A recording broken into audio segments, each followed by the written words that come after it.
KVR 3, Ameerika jalgpalli podcast.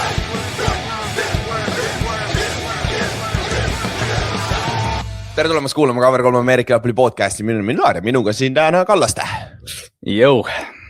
Ott oli lausa ekraani peal, me olime kolmekesi, aga siis tuli väike family emergency. Kui väike pönglane tegi ennale natuke kuuma duši, ütleme nii või? Ütleme nii, et jah, kuum duš on õige öelda, võib-olla siuke herbal duš isegi. Ja siuke tervislik, vaata siuke. Teeb poisist mehe, vaata. et ma just mõtlesin, ka Ott ütles, ma ütlesin, kuule, et poeg, lock in, hallo, mis me teeme? Aga terviseid lihtsalt, terviseid sellise perekonnale.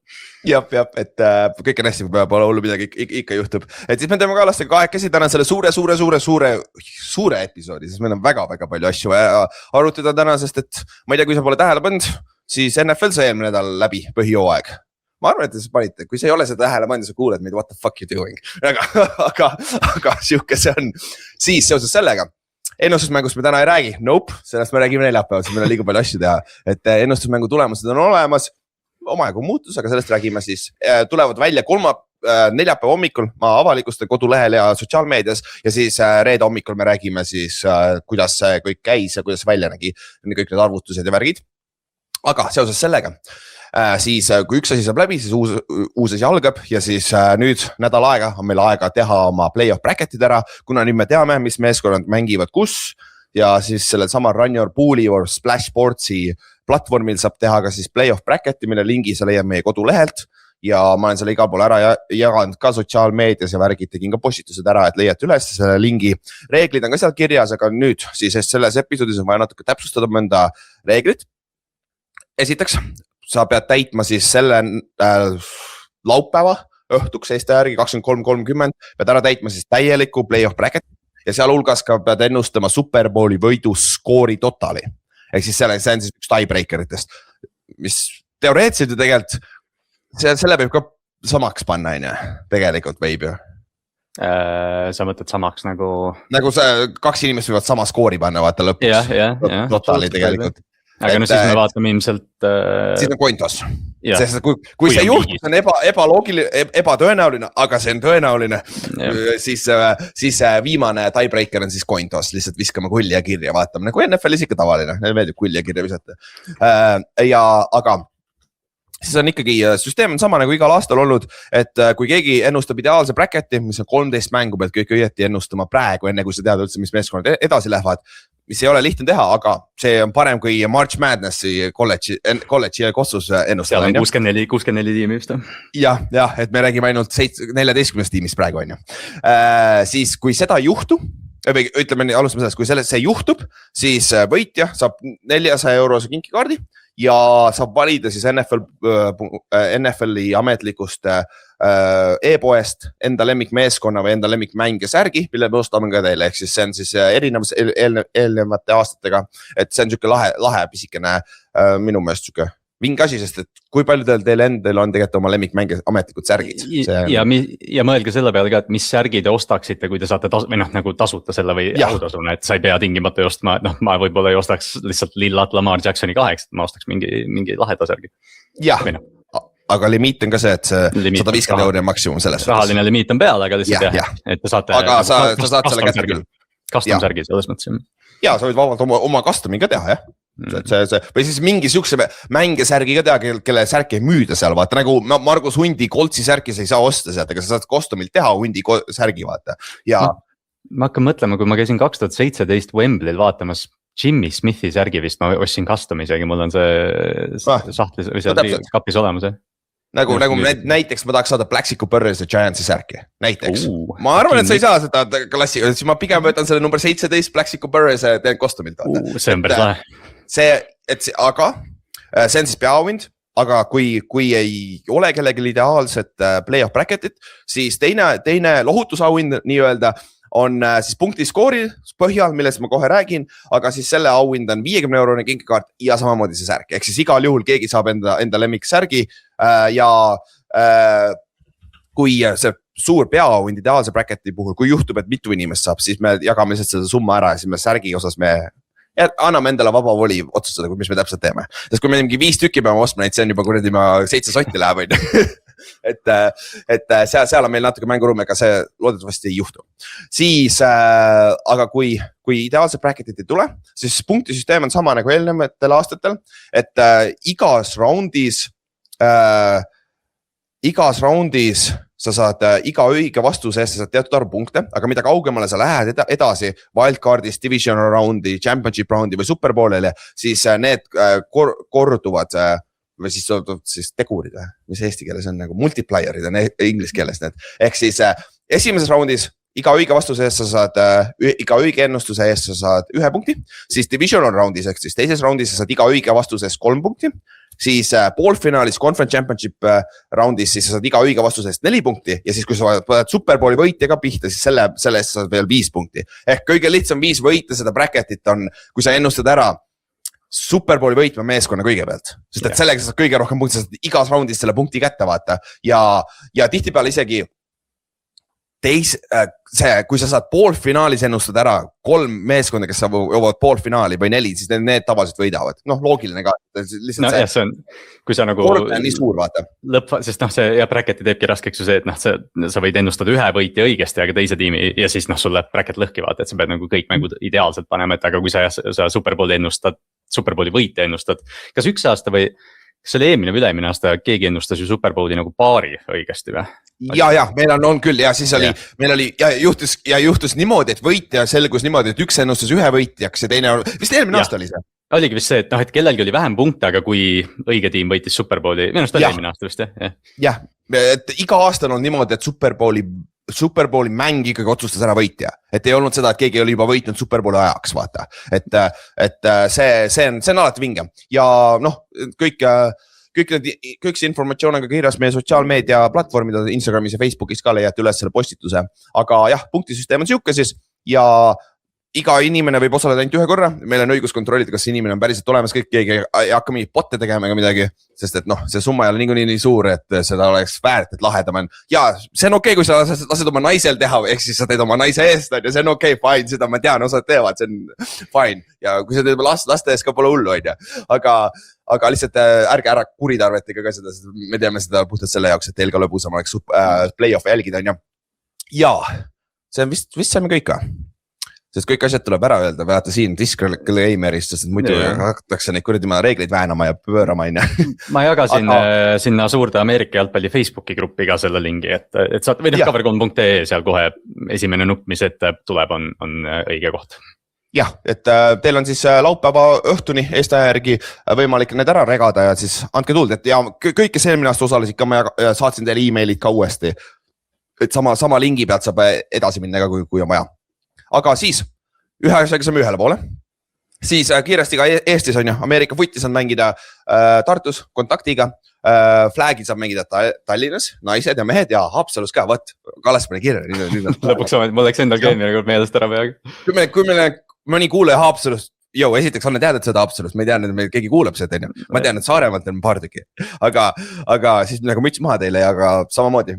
Kui olete Haapsalus või seal kandis, võite oma tuttavatele samamoodi rääkida, et vinge sport minna proovida ja saab flag'ina alustada väga lihtsalt ja ma käisin Saaremaalt Tallinnas trennis, nii et nagu for fuck's sakes, nagu ärge muretsema, et see distants on tehtav ükskõik kus kohas. Kui tahate teha, siis te saate mängida, et ja tegelikult on see väike üleskutse ka, et kui keegi on koolis liikumisõpetaja või teab kedagi, kes on, et me eriti flag'iga ilmselt nagu proovime seda teha nüüd see kevad rohkem, et me hea meelega tuleks mingitel spordinädalatel või näiteks lihtsalt seda sporti, et lihtsalt noortele ja kõigele, kuna flag lihtsalt on võib-olla täpselt, et me eelmine aasta käisime ja selle 45 tunnise tunni jooksul, kui need lapsed on sellised sportlikumad natukene, siis tegelikult lõpuks saab täitsa mängida ja loopida, et see on tore ka. Sa saad seda rahulikult kossuväljakul mängida ju. Jah, me tegimegi siseruumis, et me tegime flag'i tõmbamist, mis on niisugune tagaajamine, eks ju, see on siuke pingelne ja siis minu isiklik kogemus 3-4 koolis seda mängu näidata on see, et lastele väga meeldib radu joosta ja palli püüda, et see tuleb kasuks. Tead, miks see on huvitav mäng, see on struktuuriline, vaata, sulle antakse täpselt ette, mis sa tegema pead, vaat see on natuke erinev teiste mängudega, vaata, sest kui sa mängid kossu ja sul on play'd, aga mingist hetkest see on nagu free flowing, jalkas samamoodi, on ju. No ma ei tea, kuidas teil koolis vanasti oli, aga meil oli kehkatunnis oli see, et pall õps viskas palli staadionile ja läks ise tuppa kohvi oma, vaata, aga noh, kui me flag'i tuleme, siis või noh, Ameerikalt palli tegelikult üldse, siis ma arvan lastele jah, selles mõttes on hea, et jookse 5 sammu otse ja lõika 45 vasakule ja pall tuleb, eks ju, et noh, sellised nagu noh, see tuleb päris lihtsalt ja noh, kui keegi teab või on mingeid huvitavaid asju, kuhu saaks Ameerikalt veel tuua, siis andke märku meile, et proovime seda mängu kasvatada. Ma arvan, et see on meie kõigi, nii meie kui kuulajate kasuks. Ja siis selle aasta kõige tippsündmus on 8. veebruaril hakkab, aga 9. veebruari varahommikul on siis Superbowl ja siis kui te juba ei tea, siis Tallinnas ja Tartus on mõlemas Olibeti spordibaarides olemas watchpartid, meie korraldatud mõlemad. Me juba praegu hakkasime juba arutama mis me teeme seal, kui teil on huvitavaid mõtteid, mis te tahate seal näha rohkem või mis te tahate auhindadeks saada, siis te võite meile kirjutada alati, et võite teada anda, kui teil on mingeid huvitavaid mõtteid, et sellega me hakkame tegelema, et 5 nädalat on aega või 6 nädalat. Ei, täpselt ju täna on 6, et siis 8. on ja siis ongi 5 nädalat, jah, põhimõtteliselt. Et see tuleb ka, et see võite juba kirja panna, kui ei ole, et siis Superbowli watchpartil näeme teid kõiki ka jälle, et see on alati mingi asi ka teid näha, on ju. Siis NFL-i juurde on ju nüüd, ei, me ei lähe veel NFL-i juurde, meil on vaja college footballist ka natuke rääkida, Ameerika pall, aga ülikooli Ameerika pall, sest et eelmises episoodis me saime ära rääkida selle Ohio State'i Miami veerandfinaali mängu, mille siis Miami võitis üllatuslikult, Ohio State kaotas, on ju. Sellest me rääkisime eelmine nädal, aga siis 3 veerandfinaali juhtusid siis peale meie eelmist episoodi. Texas Tech ja Oregon, mille suurelt Oregon võitis 23-0, Indiana võitis suurelt 38-3 Alabamat ja Georgia kaotas Ole Missile 39-34 ja ausalt öeldes see oli kõige huvitavam mäng ka tegelikult, see oli nagu close mäng ja Ole Missi võita minge, aga nendest 4 mängust Ohio State'i kaotas muidugi üllatav, on ju. Texas Tech kaotas 0-ga Oregonile ka üllatav. Indiana dominatsioon Alabamas. Mingil määral oodatav tegelikult. Jah, see oli nagu, ei julgenud ennustada, aga ennustatav. Jah, aga see Georgia Ole Miss oli võib-olla kõige suurem upset või? Ma arvan küll jah, või jah, et vähemalt nagu mängu poolest, et ma ise vaatasin seda Texas Techi Oregoni algust lõpuni ja seda Indiana Alabamat ka, isegi huvitav blowout, mida vaadata, aga Texas Techi kaitse on jõhker. Seal on mingi 3-4 tüüpi, kes on NFL-i pass rusherid, see on täiesti uskumatu, mis kuradi nagu mis agressiivsuse ja füüsilisusega mängivad selliste rünnaku taha, et ma arvan, et kui Texas Techil oleks natukenegi asjalikum rünnak, siis see tiim oleks tegelikult contender kindlasti. Ja jah, Fernando Mendoza, see Indiana Alabama algas nagu aeglaselt või tagasihoidlik ja tegelikult seal oli räme vihmane ka, Rose Bowl oli see, et tavaliselt Rose Bowl mängitakse päikese all, LA päike, aga Mendoza tegi oma ära ja ma arvan, et ta hype selles mõttes ei saanud mingit hoopi sellega, et ta pigem nägi ikka väga, algust ta sai säkki, mingi esimene drive oli 2 säkki vist, siis tundus nagu, et kas Alabama saab tast nagu jagu, aga Mendoza näha on küll närvne, ta on nii hea mängija, robot. Ja aga naljakas on ka see, et nüüd Indiana oli ainuke meeskond, kes võitis, kes tuli bye-weeki pealt, vaata, kellel oli siis esimene raud vaba, ülejäänud kõik meeskonnad kaotasid ja seda oli näha ka nagu, kui sa oled meeskonnana 24 päeva, pole põhimõtteliselt mänginud, väga-väga raske on tegelikult sa hoida ennast mänguvormis, mitte, et sa nagu reaalselt mängid ja nüüd siis 2 aastaga, millal siis ülikooli jalka tegi oma play-off'id suuremaks, läks siis 12 meeskonna peale. Need meeskonnad, kellel on esimeses raundis bye-week olnud, ehk siis esimeses raundist ei pea mängima, saavad kohe teise raundi, on nad 1-7. Indiana on olnud ainuke meeskond, kes on võitnud, ehk siis eelmine aasta ei võitnud ükski nendest meeskondadest ja see aasta võitis ainult Indiana. Ja etterutt näide on see, et kui see aasta näiteks NFL-i play-off'is mõlemad Seattle ja Denver kaotavad, kes on number 1 seed, vaata bye-weekil, et see sama võrdlus. Aga lihtsalt suures pildis on räigelt mingid story'd on olemas, Miami see underdog story on ju, sul on Carson Beck, kes tuli Georgias, oli starter ja siis ta läks minema ja läks Miami'sse on ju natukene nagu päris palju visati ikka bussi alla ka siin terve off-season vaata. Jah, Beck on ikka tõeline underdog selles mõttes selles olukorras jah, et ta ju umbes temaga ei arvestatud pärast eelmist aastat ja nüüd ta kirjutab või mängib ennast jälle NFL-i radarile kohe kindlasti. Jah, aga Trinidad Chambers, Ole Missi quarterback on võib-olla üks lahedamaid stories, Ole Miss on üldse lahe stories, nad ju kaotasid oma Lane Kiffi, nende peatreener lahkus meeskonna juurest 6 aega tagasi, võttis LSU siis peatreeneri koha üle. Ja see on college football, see on teine rabbit hole, miks seda üldse teha saab hooaja keskel, aga siuke see on college football ja siis pooled treenerid läksid ära, nüüd Charlie Weiss Jr, kes oli Ole Missi offensive koordinaator, läks kaasa ta ka LSU-sse siis offensive koordinaatoriks, aga nüüd ta käib edasi-tagasi, sest ta on tegelikult veel siiamaani Ole Missi offensive koordinaator, et ta on 2 meeskonna offensive koordinaator tegelikult praegu, mis on nagu absolute bullshit. See üldse see, et nagu nad peaksid selle reegli vähemalt panema, et okei, Kiffin võtab selle töö vastu, aga treenerid, Kiffin võib ära minna, aga Ole Missi treenerid peaksid olema Ole Missiga hooaja lõpuni, see ei mingi sensi. See ei ole üldse loogiline, aga sellegipoolest Trinidad Jambis nende quarterback, ta oli Ferry State'is 3 aastat, 4 aastat vist lausa ja see aasta on Division 2 kool muideks ja Ole Miss on see nüüd siis 2025 oli siis tema Trinidadi esimene aasta Division 1 ja vend lammutab. Hooaja alguses oli natuke aeglane, aga nüüd on väga hästi mänginud ja siin mängib 362 jaardi 2 touchdown'i Georgia vastu ja lõpus see game winning drive ja kõik need asjad, et nagu vinge story, et nüüd lähevadki poolfinaalis, Ole Miss läheb Miami kokku. Miami võitis viimati tiitli 2001 aastal, nad on võitnud 5 tükki kokku, 80-ndate lõpus, 90-ndate alguses, rääge Powerhouse, ESPN 30 for 30, The U, sellest ajastust kõige parem fucking spordidokumentaal üldse, mis ma kunagi näinud olen, sellepärast ma olen Miami Hurricanesi fänn algusest pealt, et olen natuke. Et see Miami on vinge, mis on siis 25 aastat tagasi võitsid viimati tiitli, et see on lahe, et neil on nüüd võimalus. Ole Miss võitis viimati tiitli 1962, nagu nad ei ole kuradi maas mitu aastat võitnud on ju ja nad on eksisteerinud 133 aastat üldse ja Indiana ja Oregon, kes mängivad teises poolfinaalis, pole kordagi võitnud Ameerika jalka tiitlit siis oma 139 ja 132 aastases ajaloos, mis on nagu vinge, sest me ei räägi mingist Georgiast, Alabamast, Clemsonist, Ohio State'ist, me räägime meeskondadest, kes ei ole väga ammu olnud siin ja see võibolla nii halb kui see NIL ja kõik see raha maksmine ülikooli mängijatele on, see on muutnud ülikooli jalka võrdsemaks, nagu natuke rohkem nagu NFL-i, et sul on meeskonnad, kes tihtipeale ei ole need favoriidid, kes võivad play-off'is suuri runne teha, vaata. Et see on vinge minu meelest. Ei, minu arust ka, et või jah, ühtepidi oli nagu lahe, et Alabama oli dünastia ja Georgia ja kõik see, aga jah, tegelikult ju need mängijad ju väärivad tasu, arvestades mida kõik need lood, kuidas Reggie Bush vaata ju sai mängukeelu, talt võeti Heisman ära, kuna ta võttis midagi vastu ja umbes et sa ei tohtinud mitte midagi saada ja nüüd tüübid teenivad miljoneid, et selles mõttes kahju, et näiteks mingi Johnny Manziel ei saanud Texas A&Milt raha toona, ilmselgelt sai, aga mitte nagu ametlikku raha, et väga paljud mängijad jäid ilma, aga just see, et nüüd mängijad saavad tõesti mängida ja võib-olla ta on natukene nagu, ma arvan, et see turg on natukene liiga vaba. Jah, see reeglid ei ole veel paigas. Jah, et mängija peaks ikka mingi 2 aastat püsima kolledžis, või samas kolledžis, aga see selleks, et igal juhul need viimased mängud tulevad lahedad ja täpselt nii nagu iga aasta, et see isegi kuna siin, nagu sa ütlesid ka vaata, et okei, see Ohio State Miami nagu oli natukene põnevam, aga need 2 vahepealset mängu seal laupäeval, Texas Tech ja Indiana võidud, või see Oregoni ja Indiana võidud, isegi kui need on blowout'id, siis nagu NCAA neid veerandfinaal, poolfinaal on nii lahe vaadata, et need on nii teissugune nagu atmosfäär, hästi lahe.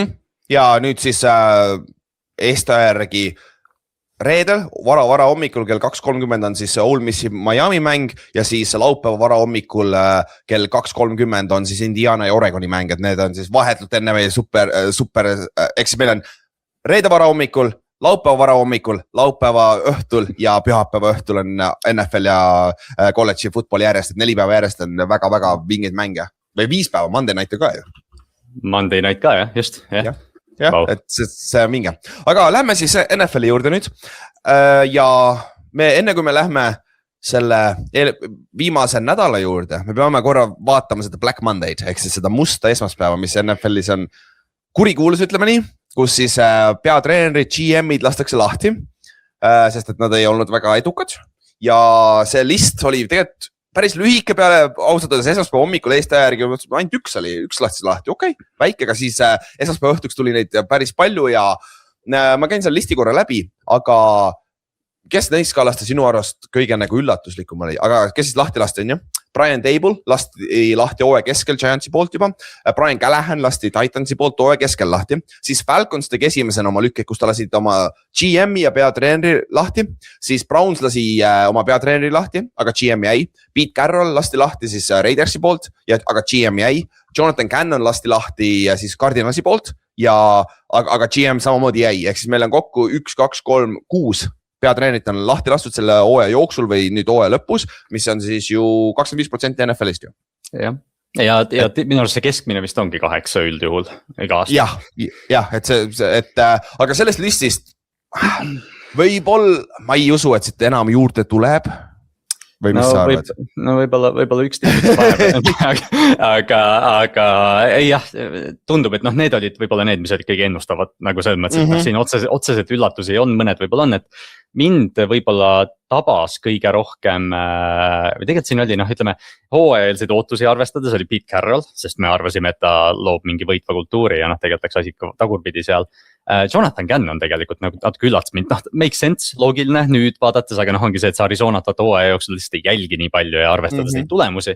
Aga kui see Gannoni uudis tuli, siis oli nagu, et okei, jah, aga nad liiguvad nii uude ajastusse, uus QB, neil on 3. pikk pärast week 18, et tegelikult on aru saadav, aga see Gannoni uudis oli võib-olla see, et ja näha oli ka, et mängijad umbes nagu kirjutasid Twitterisse või nagu, et näha oli, et Gannon ilmselgelt nagu mõjus mängijatele, et players coach, aga lihtsalt tulemused ei tulnud järgi.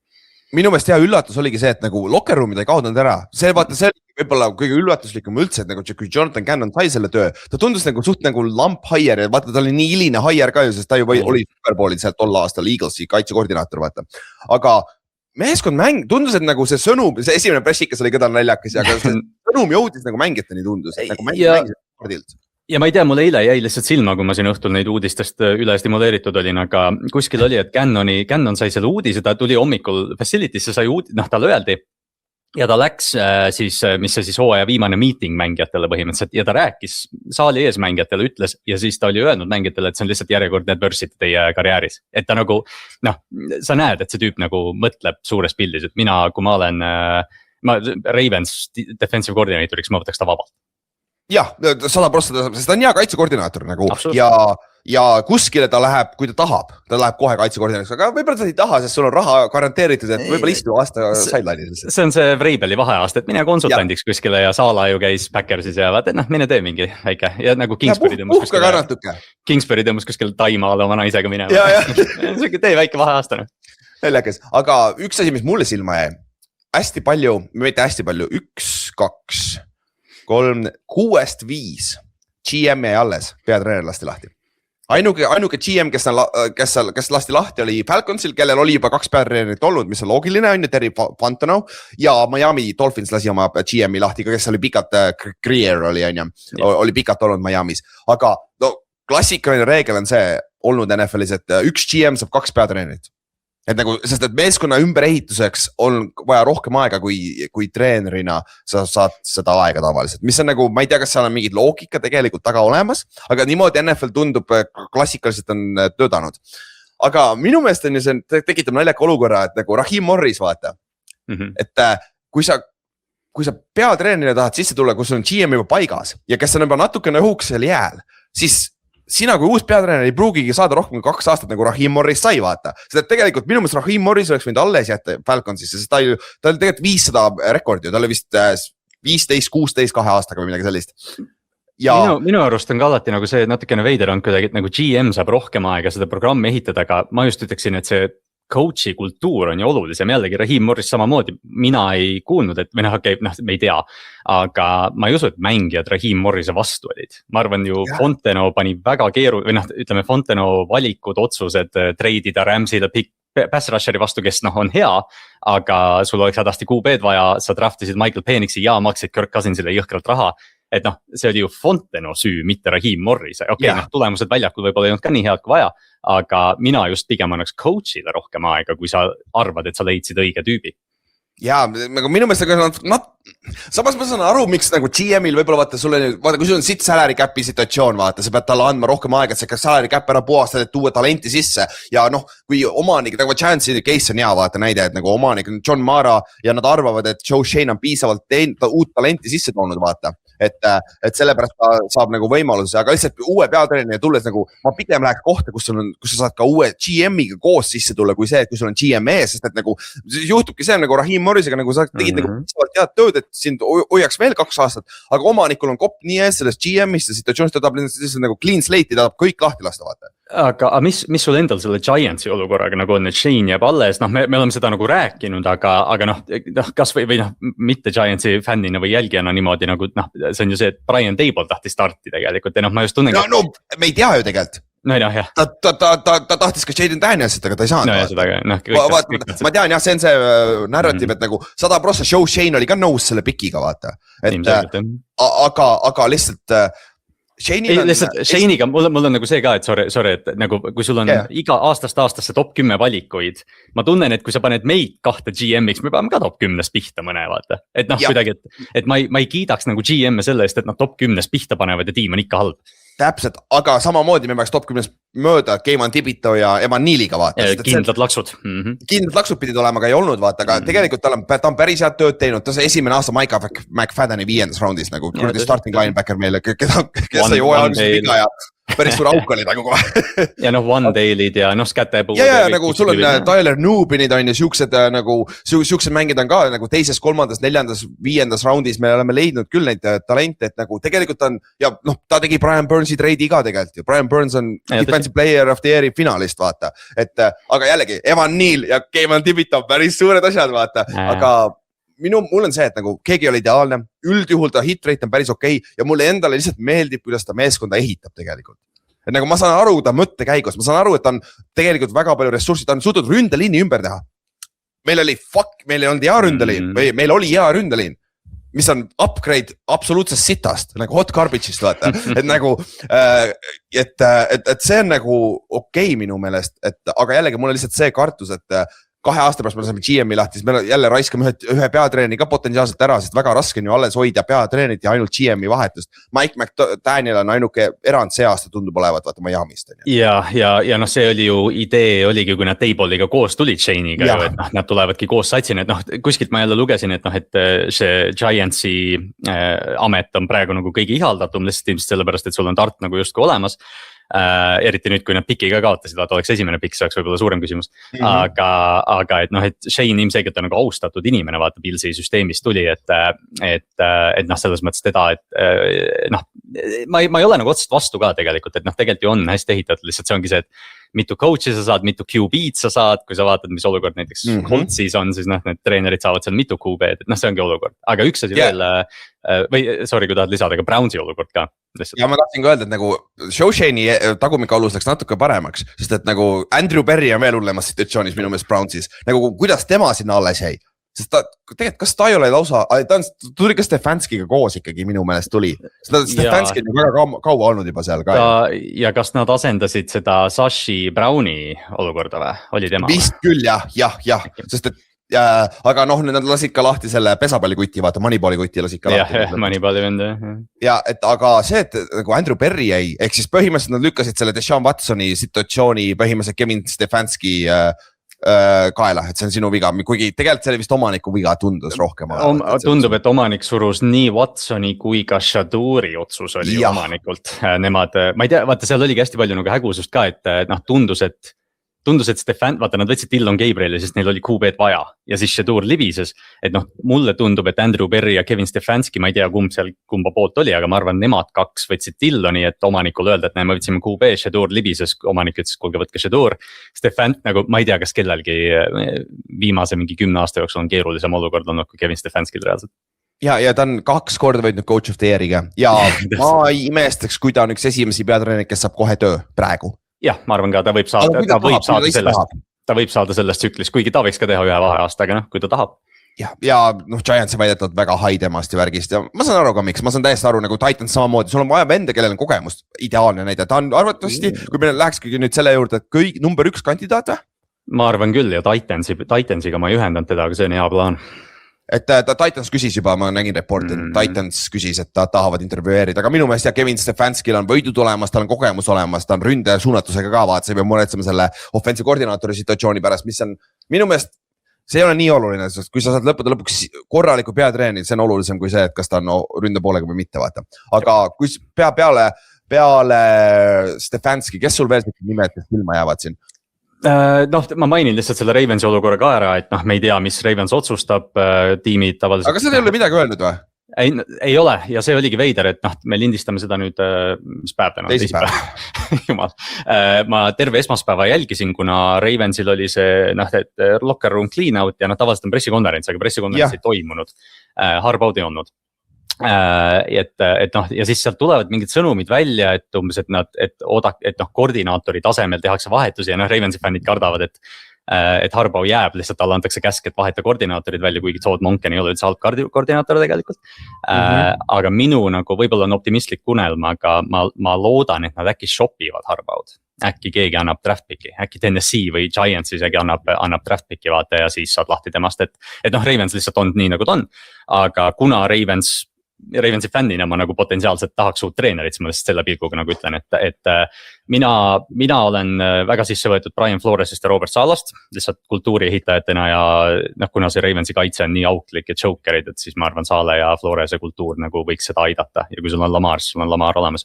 Aga ründe poole pealt noh, Stefanski loomulikult ja Clint Kubiak Seattle'ist.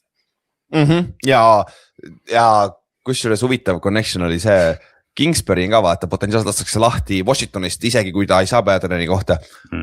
Ta oli Brady back-up ja nad on päris hästi saavad läbi, et nagu Kingsbury kustus Raidersis see baas on ka olemas, aga ma ei tea, kas ta on hea peatreener. Jah, Kingsbury ka, no täpselt see ongi see, et noh, et sa tahad, et see kultuur ka kaasa tuleb ja Cliffi kultuur ei olnud parim Arizonas, aga noh, jälle ka Tennessee'ga või Raiders, kui nad võtavad QB jah, kurat jah, see on hea point, see on hea ühendus. Aga jah, ma ei tea, kas mis tegelikult Raiders teeb, sest Raiders on iga aasta vahetanud peatreenerit. Nad maksavad Josh McDanielsile ikka raha jah. Ja McDaniels oli 1,5 aastat on ju, ta lasti ju 1 aasta ja siis 1,5 on ju. Kas nad maksavad Antonio Pierce'ile ka raha või? Jah, tuleb otsa, jah. Täitsa õige. Kas nad siis kuradi ma selle, kes see special teams oli? Kas nad maksavad John Grudenile veel raha või? Jaa, hea küsimus, võib-olla küll jah. Või siis tal oli see buyout, et maksid kõik ette ära või? Ei, aga Davis ei maksa ju. Ma arvan, et neil on Gruden, Bisacci ja Josh McDaniels, Antonio Pierce ja Pete Carroll praegu ilmselt, kellele nad maksavad. Võib-olla Gruden, võib-olla Bisacci'le enam ei maksa. Huvitav, aga kiiresti, viimased asjad, Raiders ja Pete Carroll olukord, see ei olnud üllatav, on ju lõppude lõpuks, kuidas selle lõppes, on ju? Ei, ja noh, võib-olla nagu, noh jah, kõiki arvestades ei, aga võib-olla see kõiges, ma lihtsalt nägin, et Pete Carrolli poeg oli terve hooaja nende ründeliini treener ja teda ei vallandatud ega ei asendatud, noh see on naelkirstuna. Jah, arusaadav, et Pete Carroll, lähme retire'ime ära, võib-olla saame kunagi Hall of Fame'i, võib-olla mitte, aga ma arvan, et Pete Carroll saab Hall of Fame'i ja ära palun 25 aastast naist võtta, ole tubli. Noh, võib-olla on vaja mingi change of scenery, te läheb kolledžiks tagasi. Otsib omale coaching influence'i nagu Bill Belichick. Ja, aga ja siis viimase on, kui me rängime neis, mis on kõige ahvatlevad töökohad? Giants kindlasti ja ma arvan, et Falcons ka. Miks sul pole quarterback'i too ju? Sa saad QB tuua, aga noh, mis su plaan on, sul peab plaan olema selles mõttes, et sul ei ole draft pick'i, aga ma arvan, et Bijani ja Drake Londoni coach imine, pluss see kaitse on ju talenti täis. Jah, tegelikult küll jah, talenti sa meeskonnas on ju, siis Raiders samamoodi tegelikult sul number 1 pikk vaata. Jah, see on alati. See on alati, Browns on shit show, vana kaitse, pole quarterback'i, ikka veel cap space on veel 1 aasta sitt. Ma arvan, et Titans on selles mõttes, et kui sa usud Cam Wardi, siis sul on ta olemas mitmeks aastaks. Aga talenti on väga vähe. Sa pead terve tiim ehitama, mis võib olla see Kellen Moore'i olukord, et sulle antakse mingi 2 aastat, et kui sa võidad 2 mängu, mul on jumala suva sellest, vaata, et peaasi, et sa talenti sisse tood. Ja noh, GM peab kaasa tulema selles mõttes, või noh, nagu GM peab plaaniga kaasa tulema, aga Arizona olukord, ma arvan, on keeruline. Kuigi osad inimesed, ma olen näinud lihtsalt analüütikul nagu... Ja, et kaitse, noh, seal on mängijaid, mitte palju, aga on ründes on eriti võib-olla neid püüdjaid ja seda, aga et see kaitse tegelikult Cannoni all mängis väga hästi, et Arizona on lihtsalt siuke veider olukord, et noh, neil pole ka QB-d vaata, et noh, see ongi nagu see. Mis sa Kyleriga teed? Aga kurat, see teab, äkki uus coach ütleb, et ma tahan Kyleriga edasi minna, vaata. Äkki Kyler paneb 1 aasta veel, et noh, me ei teagi jah, et ma arvan, et Kylerist me räägime palju siin kevadel ja suvel, aga jah, Arizona võib-olla neist on ja noh, see ongi nagu see, et üks pool on see, et mis on coach'ile kõige parem koht ja mis on GM-ile kõige parem koht. Jah, aga GM on paigas neil juba vaata. Osa paljudel on jah, et noh, siin ongi, et siin ei ole väga palju GM-i töid, et noh, Falconsi GM tegelikult olla. GM-i koht ongi tegelikult ainult. Falcons ja Dolphins, eks ju. Jop, siis aga mõned nimed, kes me pole veel maininud, kes siin eriti veel play-off'i meeskondades. Vance Joseph, Denveri kaitsekoordinaator, Jeff Hafley, Packersi kaitsekoordinaator, Chris Shula, Ramsey kaitsekoordinaator, Jesse Minter, Chargersi kaitsekoordinaator, Clint Kubiak, kes juba mainisid, Seattle'i offensive koordinaator on ja Brian Flores ei ole play-off'is, tal on nüüd vaba voli on ju, aga tal on see kuradi kohtu case ju paganama NFL-i vastu tegelikult. Jah, et see ongi küsimus, et mida omanikud temast arvavad põhimõtteliselt. Ja siis siin on veel hunnik mängijaid, treenereid, aga meil on 6 kohta vaba ja kas meil on 6 peatreeni väärilist meest, ma ei tea tegelikult, see pool ei ole väga sügav. Ja võib-olla sellepärast ma seda Harbaugh treidi natukene loodangi, kuna teisi paremaid kandidaate võib-olla ei olegi, vaata, et see ongi, et see coaching cycle tundub üsna nõrk võrreldes eelmise aastaga, kui me saime Liam Cohen'id ja Mike Vrabelid ja Ben Johnsonid.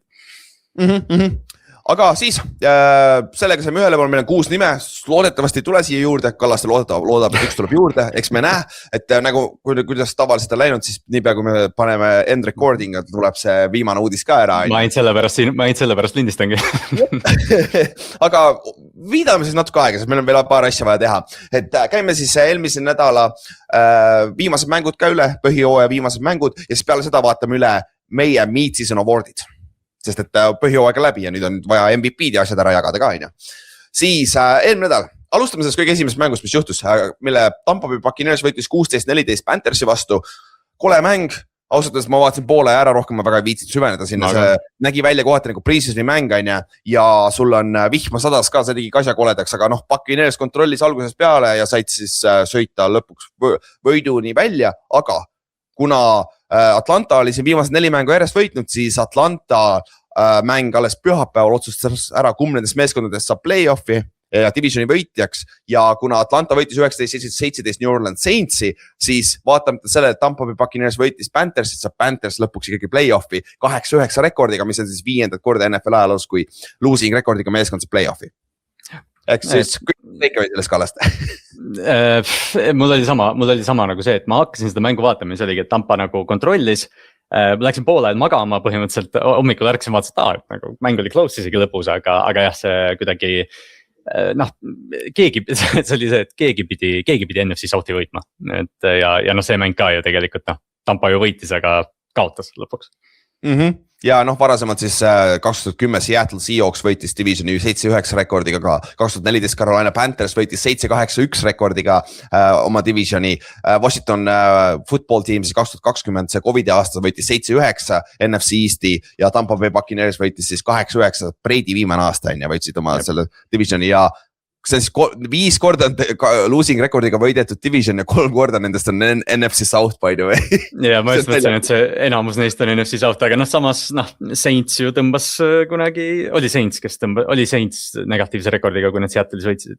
Sai Tapa, sorry, Saints oli Peacequake. Jah, õige, ma niipidi mõtlesin jah, et Seattle ju võitis tegelikult. Et selles suhtes nagu huvitav, aga kas küsimus selle lihtsalt suures pildis, kas me peaks NFL-is selle reegli muutma, et sa saad kodu, et sa võidad divisioni, see selleks, aga et sa saad kodu play-off'i mängu, kui sul on losing record?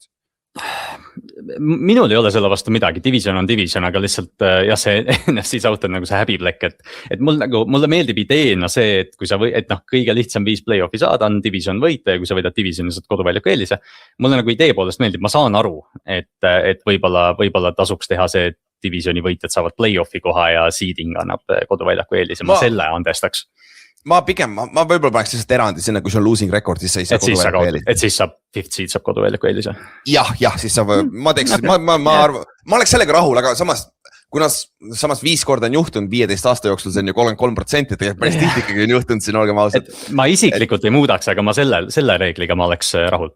Ja minu meelest play-off'i peab 100% saama, et nagu võib-olla see koduväljaku mäng või siis lihtsalt see, et aga siis on see küsimus, kuidas sa seedingu teed, kas sa paned ta siis 5. seediks vaata või ma ei tea. See tuleb üle vaadata. See on tähtsatel tarkadel inimestel vaja otsustada. Just, aga see praegune süsteem on parem kui selection committee, ütleme nii.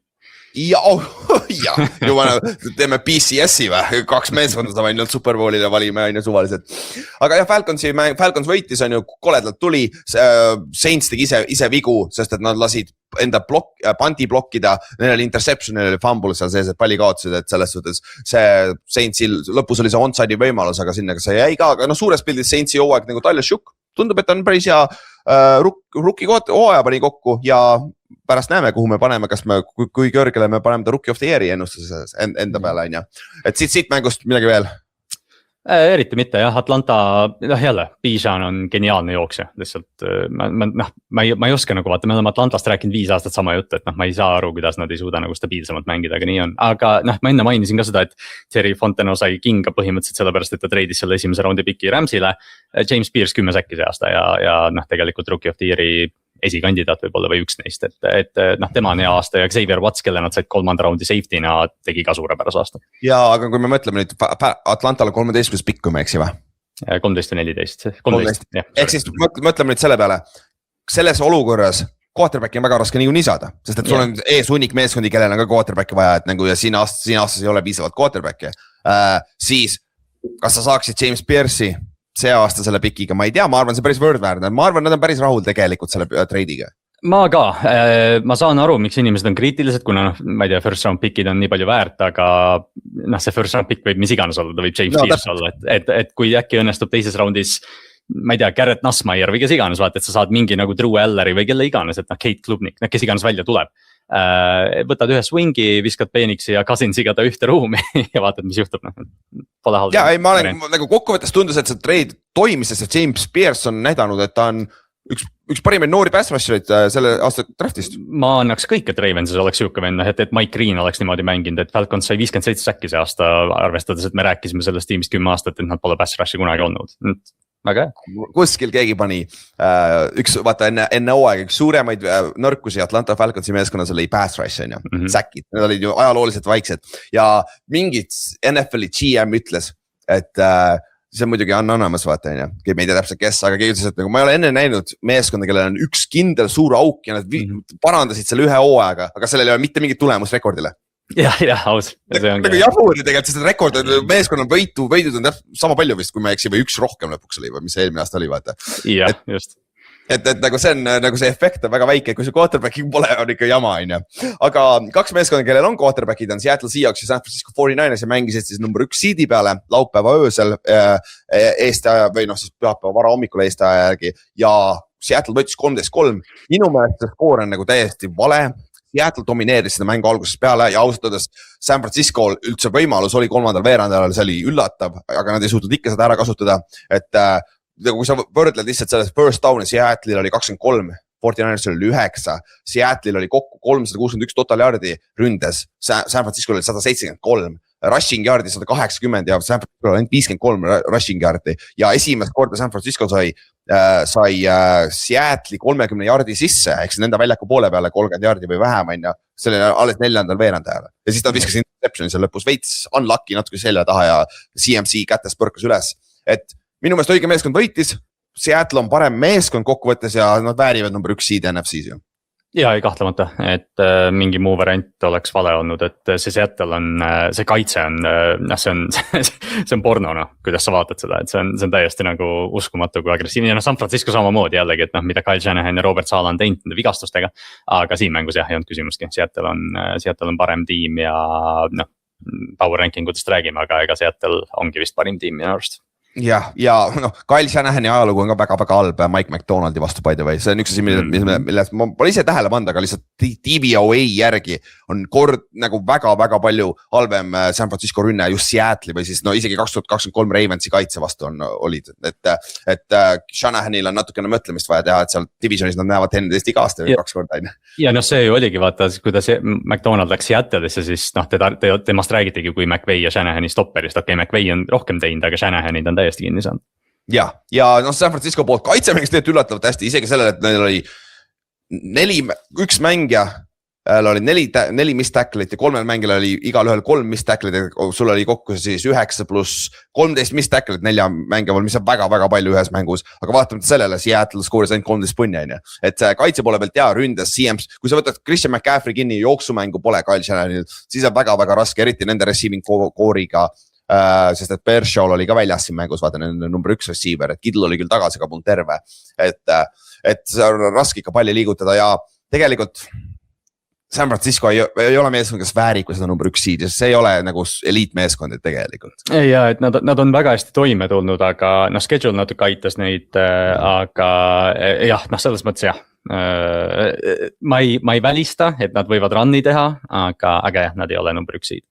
Ja võib-olla need viimased 2 mängu selle ründe plahvatuse pooles natukene ägustas ka meie vaatepilti, vaata nagu need ei olnud väga head kaitsed, kelle vastu nad mängisid, kus sa panid see 40 pluss punni vaata 2 mängu ära. Ja, et see võib-olla natukene, et nagu eliitkaitse vastu ikkagi struggle'ivad, sest neil Ajuk on tegelikult puudu, olgem ausad, Ajuk oleks väga hea seal meeskonnas praegu. Ajuki oleks täpselt vaja praegu, et see ongi jah, et see Ajuki olukord on väga veider, me ilmselt saame sellele ka lahenduse siin pärast hooaega päris kiiresti.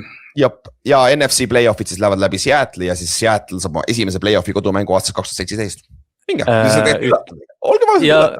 On küll jah, et selles mõttes nad virelesid ju kogu aeg, vaata play-off'i sist, nad olid mingi 7 seed kogu aeg siin järjest, et meie mälestus Seattle'ist lihtsalt on nii palju suurem, aga ma ei tea, kas on palju paremaid koduväljaku eeliseid play-off'ides kui Seattle. Jep, eriti see läärem kõik see kliima, aga praegu kõik see vihm, see külm on ju kole on ju.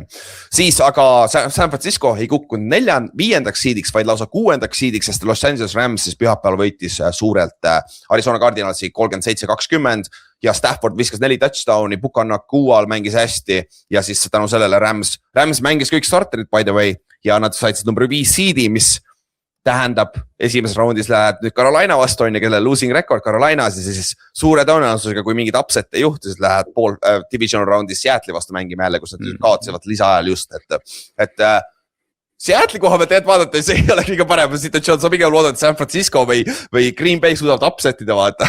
On küll jah, et ma arvan, Ramsi sa ei taha, et kõik teised variandid on paremad selles mõttes, et see seal NFC-s võib pulli juhtuda, eriti see Sam Darnoldi küsimus on õhus, et kui ma annan sulle valiku Staffordi ja Darnoldi vahel, siis kumba sa võtad?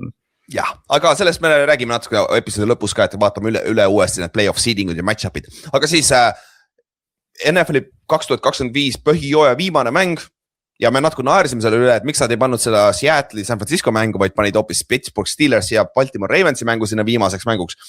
NFL, müts maha, jäädö. Nagu super mäng, te teadsite 100% see mäng, et tuleme nii hea ka, on ju. Aga Steelers võitis lõpuks 26-24 siis Ravensid. Alguses Ravens esimene drive nägi väga hea välja, siis nad sputterisid, siis seal oli Lamari interception, mis tipitud söödust on ju. Highsmith või Hayward, ma nii palju vaadanud, ma ei tea, kumb tippis seda vati kätte nagu mulle tundus Highsmith, aga siis kui sa vist kirjutasid kuskile või midagi, siis ma vaatasin ka, et kurat, äkki oli hea kord. Ma vaatasin üle, aga ma ei saa aru, pigem on Highsmith ikkagi. Vatis üle tegades kukkus. Jah, täpselt ja sellest siis sealt võttis siis Pittsburgh juhtimise üle, aga siis neljas veerandaeg, mis oli 10-13 oli. 10-13, Steelers juhtis 13-10. Ja siis oli J.C. Flowersil oli 50-jardine pomm, 2 korda järjest põhimõtteliselt ja siis seal vahepeal veel Steelers skooris ka veel Gainwelli touchdowniga ja siis mängu täiesti lõpus oli oota, kas Ravens võttis siis juhtimise hea 24-20 on ju? Ja selle teise Flowersi pika touchdowniga läksid 24-20 juhtima jah, ja siis oli Calvin Austin see double moves Avuzie vastu vaata seal, mis Avuzie lihtsalt koperdas siis wide open ja aga nad skoorisid touchdowni, mis see minut oli mängida või 55 sekki enne mängu lõppu, aga Chris Boswell pani ekstra pointi mööda, esimest korda mingi 4 aasta jooksul või midagi sellest ekstra pointi mööda ja mis tegi ju mängust ainult 2 punkti mängu, ehk siis Ravensil oli kõik time out'id, 55 sekki, mine löö field goal ja võib-olla suurem osa kuulajad ei mäleta seda, ei vaatanud NFL-i, aga see on see Billy Candiffi situatsioon juhtus, jah. Et kicker, kes mistis play-off'is Patriotsi vastu championship mängus ka, lõi enne kui peale seda, kui Heath Evansilt löödi palli käest. See on see, et seda kutsutakse dropiks, aga see oli hea play kaitse poolt tegelikult. Ja, ja siis peale seda te võtsite omale, on ju, rookie kickeri, Justin Tuckeri ja nüüd siis Justin Tuckerile eelmine aasta, mis juhtus ja nüüd teil on uuesti rookie kicker ja siis rookie kicker lõi mööda 44 jaardise field goal'i lõpus, millega oleks võinud võita, on ju. jah, et noh, seal lõpus jah, see 4th and 7, mille nad konvertisid, oli uskumatu ja siis olid kohe field goal range'is. Nad otsustasid põlve maha panna ja palli paika panna, mis oli nagu, et sul on time out ja Derrick Henry ja 14 sekundit, äkki oleks võinud 3-4 aga jaardi kas veel nad saada. muutsid hash'i ka muidu või? Nad nihutasid seda aga Lamar võttis veel mingi sammu tagasi või noh, see nagu sa ajad neid jaarde taga, Loop ütles ise ka pärast, selles mõttes austus Tyler Loopile, ta ei olnud hea hooaeg, eriti arvestades Cam Little draftiti 2 raundi pärast teda. Aga Loop oli pärast mängu meedia ees rookie kickerina, kes lõi Pittsburghis week 18 game winneri mööda ja ütles, et ta sai et kohe kui palli või jalg palli puudutas, sai kohe aru, et see läks mööda. Et kole löök, aga jah, mul oligi nagu see, et ühtepidi nagu kui sul on week 18 Pittsburghis võimalus play-off'i saada, sa ilmselgelt tahad võita seda mängu vaata. Aga nüüd, kui see hooaeg läbi on, see pigem nagu see, et okei, saame, et teeme selle dramaatilise off-seasoni nüüd ära, mis iganes siin juhtub, et natuke oli kergendus isegi ausalt öeldes, et Baltimore kaotas, ega Pittsburgh ka Superbowli ei lähe. Jah, ja no aga samas see mäng oli natuke nagu veits metafoori terve Ravens hooaja peale ju. Oli küll jah, oli küll.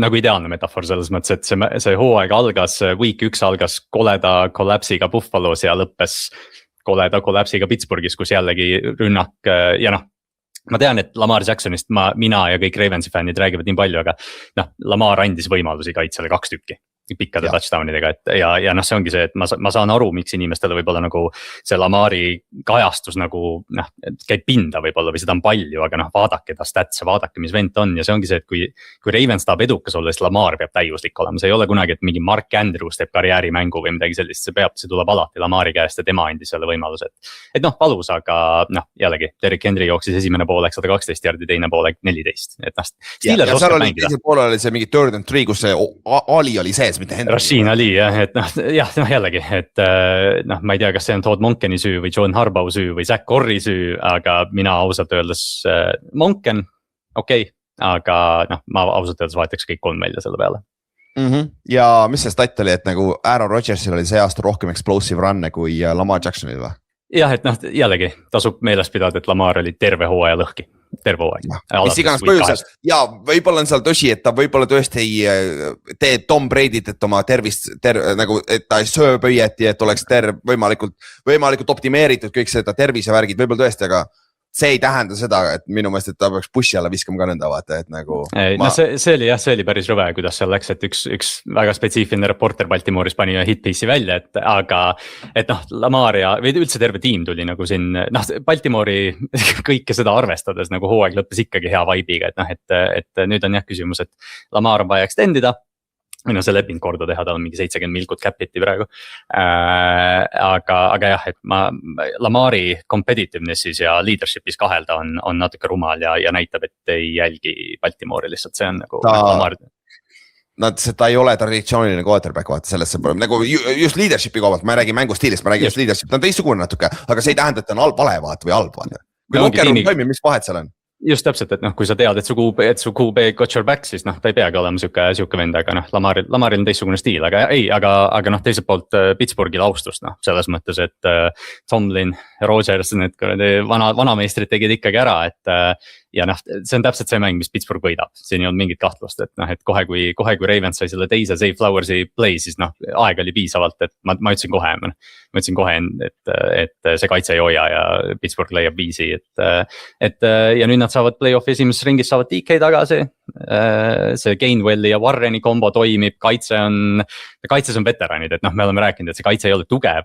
Aga kui on suured mängud, siis Cam Hayward näitab oma sisu, TJ Watt, arvata oli, et TJ Watt teeb play, seda oli arvata, Alex Highsmith on üks paremaid mängijaid või pass rusher'id NFL-is, et neil on piisavalt, aga ma ei ütle, et nad Superbowli meeskond on. Ja, aga ma pärast küsin su käest ühe küsimusega sellega seoses, aga mis ma tahtsin Peit Steelersi kohta, ma juba unustasin ära, DK tuleb ka enne tagasi, kõik see asi ja nad mängivad siis kelle vastu? AFC-s Texansi vastu, jah, mis huvitav matchup, sellest saame ka kohe natuke pärast rääkida. Aga jah, kokkuvõttes ma ütleks ikkagi Ravens on parem meeskond, aga see on nagu hea metafoor küll, kuidas soo aeg lõpetada, et siin on vaja teha, võib-olla see sunnib tegema vaata osa raskeid otsuseid ka nüüd vaata, et see suures pildis on võib-olla parem, sul talenti tegelikult on ju vaata. No kõige suurem või worst case scenario selles mõttes oleks see olnud, et Ravens läheb play-off'i, võidavad 2 mängu või saavad divisionis või konverentsist pähe ja harba või ja status quo jätkub. Et praegu on nagu see, et sa pead peeglisse vaatama ja aru saama, miks viimased tegelikult alates sellest 2012 Superbowlist on väga pettumust valmistavad tulemused ühe läbi aegade parima talendiga QB positsiooni. Ja Steelers joppas sellega, et nad eelmine nädal oleks võinud ju kindlustada selle divisioni ära, aga kaotasid Brownsile, aga nüüd seekord tegid oma töö ära ja no vinge. Adam Thielen on ka seal vaata meeskonnas, et nagu vinged veteranid võib-olla, et siuke kodumängu saavad vähemalt, et Rodgersi siis viimane mäng on play-off'is võib-olla, et ma tegin hästi kiiruga eile ööse pulli pärast esimese bracketi ära, lihtsalt panin ära vaata, aga ma olin ka. Mul on Steelers ja Rams Superbowli, just saying. Ostak kurat. Ma mõtlesin, Stafford Rodgers Superbowl oleks fucking cool. ei, see oleks võib-olla, minu jaoks oleks siuke hate watch või mul oleks selge nagu pool, aga Rodgers Superbowli oma karjääri viimane hooaeg. Ei, nagu mulle, kui Rodgers läheks Sunseti Superbowli sõrmusega, mul ei oleks selle vastu tegelikult midagi. Isegi ja. Mis ma tahtsin öelda, vaata Rodgers rääkis pikalt oma pressikal selle game winning touchdowni, mis ta viskas Calvin Austinile ja ta põhimõtteliselt ütles, et ta ütles niimoodi, et ma olen mitu korda huddle'is küsinud, kas mis sa tahad joosta ja värki. See vihtas räigelt selle, et Rodgers koolib absoluut kõik play'd ise, isegi kui Arthur Smith saadab play kooli sisse, talle ei meeldi, ta koolib oma play.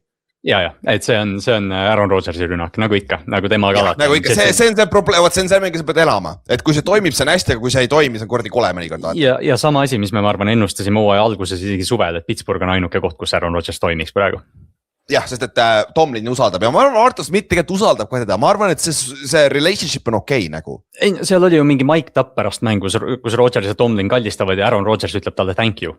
Et ma arvan, et Aaron Rodgers ei ütleks paljudele treeneritele sellises olukorras thank you, pigem oleks, ütle mulle thank you, aga Tomlin lihtsalt on niisugune autoriteet ja ideaalne liider, et tema on see, kes suudab ohjeldada seda. Ja ühele treenerile, kellele ma kindlasti thank you öeldakse Mike Kafka, for fuck's sakes, miks sa võitsid Dallas Cowboysi nagu. Ehk siis lähme hüppame teised mängud ka läbi. Giants võitis 34-17 Dallas Cowboysi ja ma eelmine episood rääkisin ära, et Giantsile veel võimalus number 1 pikk saada, kõik juhtus see, et oleks saanud number 1 pikki, sest Raiders võitis ja teised meeskonnad, mis iganes tiebreakerid olid, võitsid ka ja Giants ainuke, mis sa pidid tegema, oli kaotama ja sa fucking võitsid. Ja siis esimese pikki asemel saad 5. piki. Tegelikult suures pildis vahet pole, vinge oli näha neid võitmas. Suur põhjus ka sellel oli see, et Dak Prescott ja siis ründaja Weaponid Pickens ja CD Lamb võeti siis pingile poolajal, mis oli üldse huvitav vibe minu meelest. Terve see week 18, esimene window oli päris igav, sest et nagu igas mäng räägiti liiga palju sellest mängijate istumisest, pooled meeskonnad jälle poolajal tõmbasid oma starterid ära pingile, et see oli huvitav vibe minu meelest. Natuke veider jah, ma mõtlesin siin pühapäeval, et mida NFL teha saaks, et week 18 natukene põnevamaks teha, sest nad proovisid ja me saame iga aasta saame mingi 2 mängu, mis natukene on tähtsad või 3, aga jah, see early window on täiesti mõttetu, et ma ei tea, kas see on siis nagu see losers bracket või mis iganes, aga see tekitab ka ebaausa olukorra, et ilmselt seda ei saa muuta, aga see early window oli päris kehva kokkuvõttes. Ja kokkuvõttes oli päris halb jah, aga siin oli mõni mäng oli, et Browns ja Bengals ja Colts ja Texans, mis olid nagu huvitavad vähemalt, aga jah. Ja Browns, Bengals, me oleme starterid mängisid, Joe Flacco sai võib-olla oma viimase snappi QB sneakiga, aga Browns võitis lõpuks 20-18 ja Miles Garrett sai oma 23. säki ka, tegi siis NFL ajalogu, et siis esimene mängi, kes on ametlikult 23 säki saanud ühel hooajal ja viimane säkk oli, Burrow võib-olla läks liiga kergelt maha, aga nagu väga ilus chop rip oli siis Miles Garretti poolt, see väga hea jumbi Orlando Browni vastu ja ilus säkk tegelikult. Ja ei, ma arvan ka, et ma arvan Burrow lihtsalt sai aru, et säkk tuleb, et hüppa vikali juba siis, et ma arvan, et see ei on nagu siuke ma arvan see nagu jah, lahe oleks olnud, kui Garrett oleks lihtsalt plantinud Burrow maha, aga ma arvan, et see ei on nagu ebaausalt saadud säkk. Ja, see saab ossa, ja, aga Brownsi poolt jälle Shedeur võitis mängu lõpus. jah, võitis küll jah. et jah, pigem see kaitse kuidagi vist või ma isegi ei tea jah, et mis sellest Clevelandist nagu arvata, et aga ei noh, selles mõttes hea võit neile. Ja Cincinnati'le võib-olla ka mitte kõige halvem kaotus, top 10 pikk. Ja Cincy jättis oma GM-i ja peatreeneri ka alles, sest et nende omanik ei taha neile maksta. Mis on natuke huvitav jah, et kui eriti arvestades, mis kaitsekoordinaatorid siin saadaval on, siis võib-olla oleks hea kaitset üles ehitama hakata lõpuks. Ja siis 2 mängu, mis käisid samal ajal, Texans Colts ja Jacksonville Jaguars ja Titans ja situatsioon oli see, et kui Jaguars kaotab kuidagi Titansile, siis Texans võidab, nad võtavad divisioni ära Jaguarsilt. Poolajaks oli selge, et Jaguars juhtis suurelt, mis see oli 31-7 on ju poolajal juba Tennessee vastu, sest et Cam Ward sai viga ka kohe esimesel drive'il, et noh, see tegi asja ära. Ja siis Texans pullis ka ju, CJ Stroud pati poolajal pingile, kuigi nad olid 3 kanti ees Coltsi vastu, aga ilmselgelt neil oli see, et noh, me pigem puhkame oma venda, siis kui võit ei ole enam oluline, mis on naljakas, sest kui see oleks kaotanud, nad oleks kukkunud ju seedingus allapoole. Aga noh, Demekole ei olnud see piisavalt oluline siis, et tervis oli, sest et mängu lõpuks nad vahetasid ründeliini ka välja ju. Nad ei mänginud kellegagi ja kui ma selle peale üldse ei mõelnud jah, et nad oleks ju nagu. Nad oleks 6. kukkunud, Bill saaks ette läinud, vaata. Jah. Ja Chargers oleks ikkagi jäänud 7. Jacksonville või New England, aga noh, läks nagu läks. Jah, et noh, Texans võitis lõpuks, Davis Mills tegi lõpus töö ära, et ja siis mängu lõpus oli veel see, kes see oli, Tommy Tongai, kellelt võeti touchdown ära varasemalt, sest et CJ Stroudi või noh, ta unustas võtta palli. Jah, ta võitis endalt touchdown'i ära.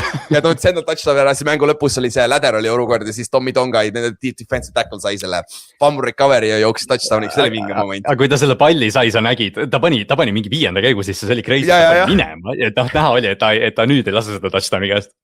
Täpselt, ja aga noh, Colts kaotas, Riley Leonard mängis okeilt, 2 passing touchdown'i, 1 rushing touchdown, Alec Pierce'il oli huvitav päev, 2 pikka touchdown'i püüdis ja lõpus visati mängust välja, sest ta läks poolkogemata referee vastu. Mis on reegel? Jah, see on reegel, aga noh, come on, hallo. Ja Jaguars võitis 41-7 lõpuks, Jaguars mängis starterid lõpuni, et impressive võit on ju. Ja 100% ja noh, vibe'ile ka hea, tegelikult see ongi see, et noh, okei, sa riskid sellega, et noh, Mike Williams saab Chargersil vaata paar aastat tagasi sai vigastada week 18, aga ma arvan, sa pigem lähed selle vibe'i pealt play-off'i kui selle pealt, et sa tõmbad tüübid välja ja noh, siis noh, niikuinii võidad Tennessee'd, aga see viimane mäng on siuke veider, et noh, Trevor Lawrence juhtis selle mängu ära ja Jacksonville on väga huvitav tiim selles AFC's praegu. Ja, aga natuke pärast saab uuesti rääkida, siis järgmine mäng. Kusjuures üks viimane asi, sa mainisid ära selle Cam Wardi vigastuse, mind väga üllatas see, et kui Cam sai vigastada, siis seal broadcastis näidati, et need olid esimesed snapid see aasta Tennessee'l ilma Cam Wardita, mis oli noh, selles mõttes, et kõigest hoolimata Cam tegi päris tubli hooaja. Nojah, tõsi, et see on potentsiaali näitas, et uuel peatreeneril saab olema huvitav. Siis üks mäng, mida ma absoluutselt ei vaadanud, oli Vikings Packers, mille Vikings võitis 16-3. Kõige suurem takeaway on võib-olla see, et JJ McCartney alustas selle mängu, aga jälle ta ei lõpetanud seda mängu, see jälle viga. Jah, see report on juba väljas ka, et nad toovad sisse veterani, kellele nad competition'it anda, sest et sa ei saa usaldada McCartney, JJ McCartney, kes ei suuda terve olla, vaata 2 aasta jooksul on ju. Eriti arvestades, mis gameplan'e ja mida Vikingsi kaitse teinud on see aasta, et noh, sa selgelt noh, see eelmine aasta Darnoldiga näitas, et see tiim on valmis ja see aasta on lihtsalt raisatud selles mõttes, noh, nad ei teadnud seda ette, aga ikkagi. Ja siis Harrison Smithi viimane mäng, potentsiaalselt terve karjääri mängis Minnesota eest, 39 interception'it, 21,5 säkki, väga hea karjäär, mitte Hall of Fame, aga Hall of Very Good. Jah, eelmise kümnendi üks nagu selliseid, noh jah, jällegi siuke anonüümne mängija natukene, aga see see vanamees treener, kes neil oli Minnesotas pikalt. Zimmer, noh Zimmeri lemmik laps, noh selles mõttes, et jah, hästi lahe mängija, Hitman Harry, üks lahedamaid hüüdnimesid ka. Ja siis Eagles, Commanders mängisid, mille Commanders võttis 24-17, 39 aastane Josh Johnson tegi 4. veerandale 2 touchdown, 1 passing touchdown, 1 rushing touchdown ja Eagles otsustas enne mängu, et nad ei taha seda mängu võita, panid kõik back-up'id mängisid põhimõtteliselt ja Tanner McGee mängis quarterback, oli okei, Tank Bixby, kes oli running back, siis oli okei, aga Commanders tegi lõpus ära ja Eagles oli kaotus. Tagantjärgi tarkus, oleks nad võitnud, oleks number 2 seed NFC-s hoopis 2 kodumängu, mitte 1, et see oli minu meelest huvitav otsus ka, et nagu nii varak tehti. ja et nad oleks võinud natukene nagu või noh jah, et see mäng oli nagu nii close, et oleks noh, sellises olukorras ma ikkagi prooviks selle võidu ära võtta, et noh, kui sa nagu... eriti kui sul on võimalus number 2 seed võtta, vaata. Just see, mis sa ütlesid ka, et võib-olla see match-up'iks, aga sa saad 2 kodumängu versus 1 ja noh, me ju ütle Eaglesi kohta, mis sa ütled, aga noh, see on ju tugev tiim tegelikult ja nad oskavad play-off'is mängida. Ja, et see oli lihtsalt huvitav otsus Siriani poolt, aga jälle ma toon Ramsist rääkisime, aga lihtsalt näide sellest Rams see aasta mängis oma kõik starterid lõpus, kuigi väga, võib-olla ei olnud ka sama asi, võib-olla ei olnud ju väga oluline, aga kuna tundus, et McVay ei olnud rahul, kuidas meeskond mängis, aga eelmine aasta näiteks nad ju puhkasid viimasel nädalal kõik ja neid ei samamoodi huvitanud see seeding ja asetus siis play-off'iks ja siis nad ju lammutasid play-off'is, et nagu tegelikult see lõppude lõpuks on see treeneri enda feel, kuidas meeskond mängib. Kui sa oled rahul, kuidas meeskond mängib, ma saan aru, et sa annad neile lisa nädala puhkuseks, aga kui sul ei ole seda nagu head vibe'i, minu meelest ma mängiks kõik nagu Jacksonville, vaata. Jah, täpselt, et noh, sa üritad midagi luua, sest noh, me oleme terve aasta Eaglesiga ju rääkinud, et kes nad on ja noh, siin võib-olla viimasel nädalal oleks Washingtonis saanud üle joosta, okei, et noh, kui palju sa sellest nagu õpid, aga mingi 30-10 divisioni rivaalile ära teha on ju parem, kui kaotada. Ja, aga siis Broncos mängis Chargersiga 19-3, Chargersi starting quarterback oli Trey Lance, kes jah, jooksis 69 yards, nice, aga see on ka suht kõik. Aga siin mu meelest Broncose ründe kohta tuli rohkem küsimusi, nagu neil starterid põhimõtteliselt mängisid kõik ja Bo Nix ei näinud üldse hea välja, või see rünne ei näinud üldse hea välja, on ju. See on see risk, mis sa võtad selles mõttes, et kui sul vaja on, aga sa ei näe hea välja, siis on vibe nagu halvem, aga Denver, mis neil on praegu, kas nad võitsid viimasest 14 mängus 13 või midagi sellist? Vääritud first seed, selles mõttes. Jah, et piisavalt teinud see aasta ja noh, Chiefs mängis Raidersiga ka, mille Raiders võitis 14-12, nende kicker lõi 60 jaardise field goal'i lõpuks, game winning field goal'i, Tyree Wilsonil oli hea päev siin, 2 force fumblit, 2 säkki ja safety, see mängus need noor defensive lineman, kes siis, kelle nad valisid 2 aastat tagasi top 10. Et potentsiaalikas lihtsalt natuke rohkem vaja tehnilist tööd teha, aga tundus, et toimis, on ju. Jah, järgmisele treenerile üks mängija, et jah, Chiefs nüüd on 9. pikk. Hästi lõpetatud hooaeg selles mõttes, et nad saavad täitsa häid mängijad sealt. Jah, aga kuna ma ütlesin, siis Raiders võitis, aga nad ikka said number 1 piki. Et selles suhtes win-win situatsioon ja Pete Carrolli viimane mäng game winning field goal'iga võit. Pole paha. Andy Reidil ära teha. Aus, jah, hea point. Siis Patriots võitis suurelt 38-10 Dolphinsi, kindlustasid sellega number 2 seedi. Stevensonil 3 touchdown'i, 153 total yard'i, Will Campbell ja Milton Williams tulid vigastused tagasi ja mängisid suurem osa ajast, et nagu tegelikult see oli Braibeli poolt näha, et nad tahtis, et meeskond mängib ja lükke minu arust ja domineeriv võit on ju. Ja ei noh, see ma arvan, siin ei olnud mingit kahtlustki, et me pigem jälgisime siin mängus, kas Mitch Trubisky viskab ühe indi, aga ta ei teinud seda ka, et Jets tegi siis ajalugu, negatiivset ajalugu.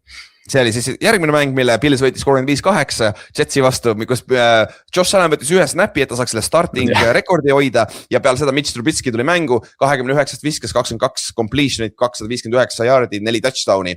Super nägi välja, müts maha, et ta visad ühtegi inti Jetsist on siis esimene meeskond NFL ajaloos, kellel pole terve hooaja peal ühtegi interception'it ja viimase 6 ajaga Jets on kõige halvem meeskond NFL-is olnud pika puuga ju. Ja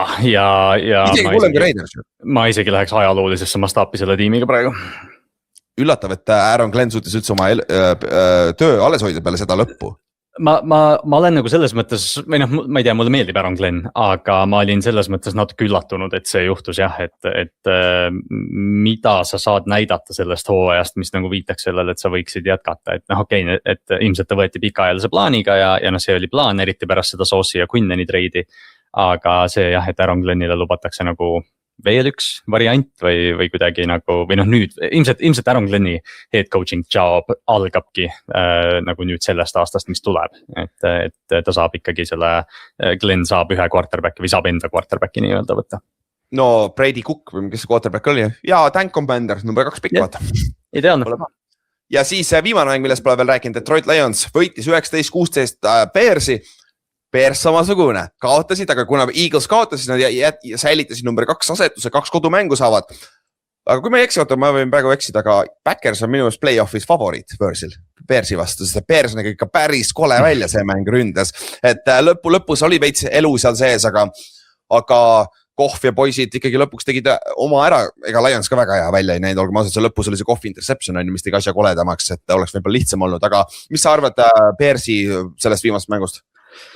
Kuna ma ei teagi jah, et Detroit selgelt pani nagu natukene molli neile, eriti arvestades, et Chicago ju ei istunud kedagi, et noh, võib-olla positiivne asi, mis siit välja võtta on see, et Loveland ja Luther Burden, noh Lovelandil oli väga suur roll ja see Jadei Walker, kes on siin hooaja lõpus välja tulnud, see nagu on päris nagu panustajaks saanud, et.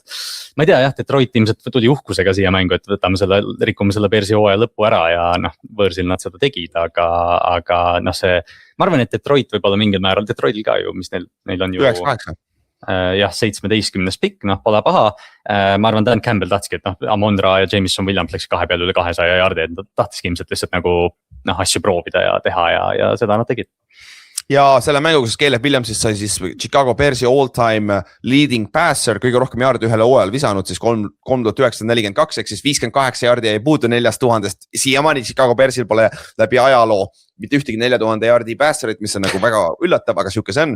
Ja noh, meie Olipus ka oleks mööda tänu sellele, aga sellest me räägime järgmine episood. Siis viimasena meie siis põhjooja viimase nädala Players of the Week. Nädala parimad esitused. Mina võtsin ründesse Mitch Trubisky, kui tihti sa Mitch Trubiskyt siia panna, aga ma panin Mitch Trubisky, viskas peaaegu 260 jaardi, 4 touchdowni ja ei visanud ühtegi interceptionit Jetsile, see oli küll müts maha raisk.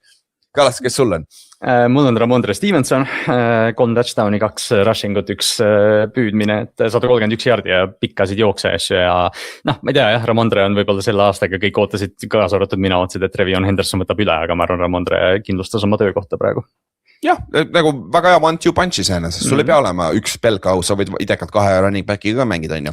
Siis Otil on Alec Pierce, kellel oli 2 touchdowni, 132 jaardi, Coltsi eest potentsiaalselt oleks võinud rohkem olla, aga visati mängu lõpus välja, aga mängis hästi, et see poiss teenis raha oma viimase Coltsi mänguga, et ma arvan, et Coltsi tagasi ei tule, sest Coltsil pole piisavalt raha, et hoida alles teda ja vabaagendi turul ta saab 20+ milli aastas kätte küll. Päris kindlasti jah, et väga huvitav tiim, äkki Patriots tahab raha kulutada. Jah. One trick pony, aga see üks trikk on päris hea tal. See on kõige väärtuslikum trikk, jah? Jah, küsi on ju paganama, võtas, et need deep threat'id läbi ajaloo, Deshaun Jacksonid ja siuksed kutid on ju. Siis kaitse poole pealt, mina annan enda kõige parem esituse Cam Haywardile, kellel oli 7 tacklit, defensive tackle juhtis siis Steelersi tacklites kaitses päris hea. Siis tal oli see minu arust või siis ta oli lähedal, et see pass defense oli see, millest tuli interception Wattile, võib-olla tema käed ei läinud sinna pihta, oli Highsmith, aga ikkagi hea play. Ja siis ta push'is oma venda 2 korda, 1 korda touchdowniks, et see oli ka vinge, et nagu ta väikse noorem vend Connor. Yeah. Connor Hayward on siis tight end Coltsi jaoks ka, Steelersi jaoks, et siis ta on see, kes võtab selle push'i, sest ta Aaron Rodgers seisab lahedalt seal taga ainult. Ta lihtsalt istub seal. Et ja minu oma on see, Otil on siis Tyree Wilson, kellest enne mainis Raidersi defensive lineman, 6 tacklit, 2 sacki, 2 tacklit for loss'i, 2 force fumblit, 1 safety. Enam paremat mängu tegelikult väga statistiliselt, interception on puudu, muidu oleks idekas mängida. Oota, aga kas tal on, ta oli eelmise aasta, ei, tal on, mis ta kontrakti olukord on, kas ta teenis ka raha selle mänguga? Ei, tal on 3. aasta alles vist. Ta 50 year option tuleb nüüd otsustada, kui ma eksi. Aga Kallaste, sinu viimane kaitsemängija? Noh, best for last, Miles Garrett. 1 säkk, ega ta väga palju muud ei teinud, Ülar kirjutas ka mängu ajal, et ega Miles ei viitsi praegu jooksumängust küll oma pead sisse toppida, aga ta sai selle 1 säki kätte ja tegi 23 ajaloolise rekordi, et midagi, mida tähistada Clevelandis ja see, kuidas tiim teda tähistas, nagu näitas ka, et kultuuriga nagu seal väga viga ei olnud, et kaitse mängib ikka päris kõvasti, et respekt Miles Garrettile, aga hoia Lamarist eemale.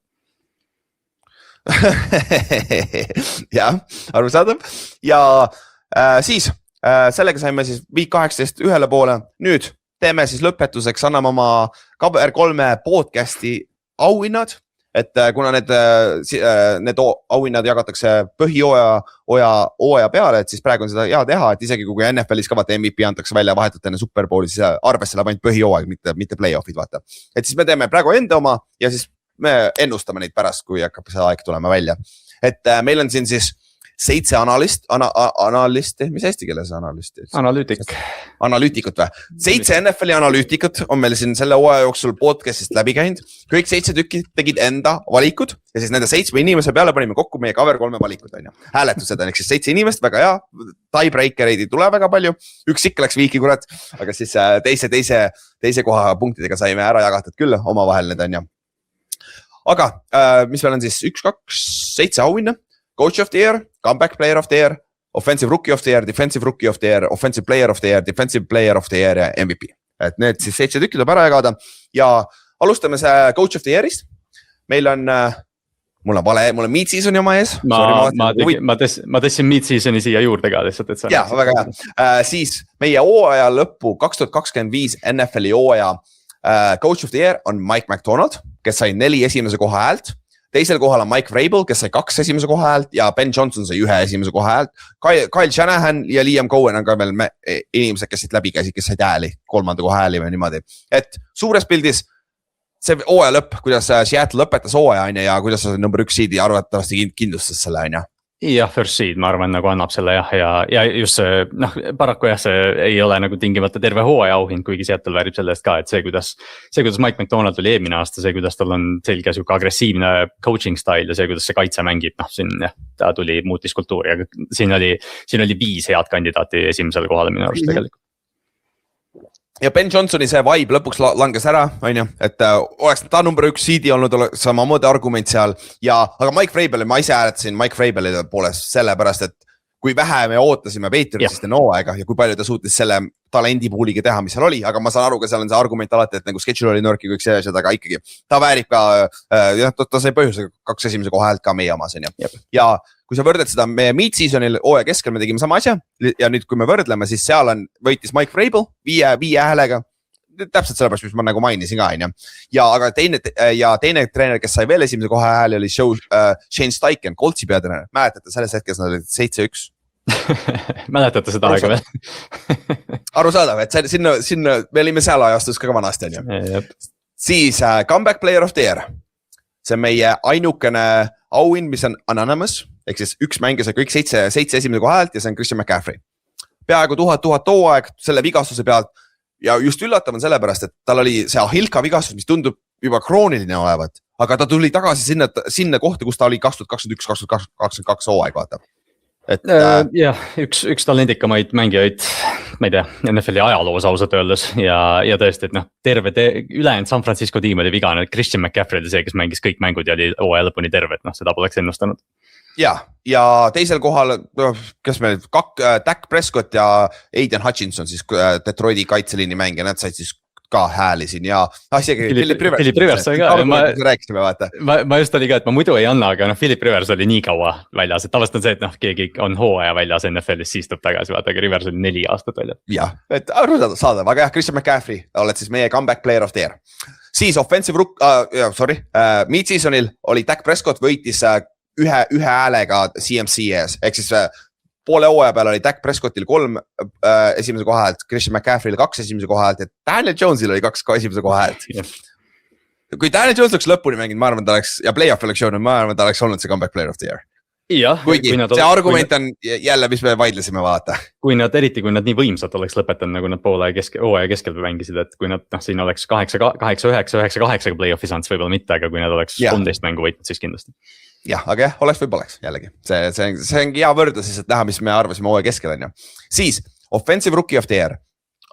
Close im, kui ma arvasin, et see on suht anonymous, aga lõpuks tuli niimoodi, et Tyler Shook, Saintsi quarterback, noor quarterback sai 4 häält ja Jackson Dart sai 3 häält, esimese koha häält. Et siis 2 noort quarterbacki, kahjuks tihtipeale need lähevad quarterbacki vahel jagamiseks, kui sul on enam-vähem adekvaatsed hooajad, ainukene mitte quarterback, kes läbi kogu aeg käis on T-Mac, ehk siis Dettori Macmillan, mis see nimi on nüüd?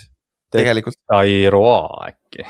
Okei, Tedewara? Jaa, vist küll. Sest temaga oli see case, et ta ema ütles, et ärge kutsuge Tetiks. Ta on kas T-Mac või Tetaroa vist. Jah, see kõlab nagu eetis. Aga jah, T-Mac siis Panthersi 1000 jaardi receiver, rookie receiver. Kas sa vääris ka seda?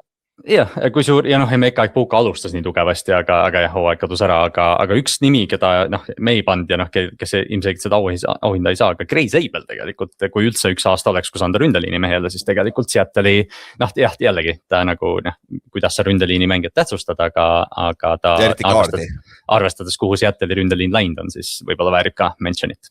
Ja siis hooaja keskel me Tardile andsime, ta sai 6 häält ja Epuka siis Buccaneersi receiver sai 1 hääle, kes selleks ajaks oli väga-väga hästi mänginud, aga hooaja lõpus kuidagi kadus ära nagu.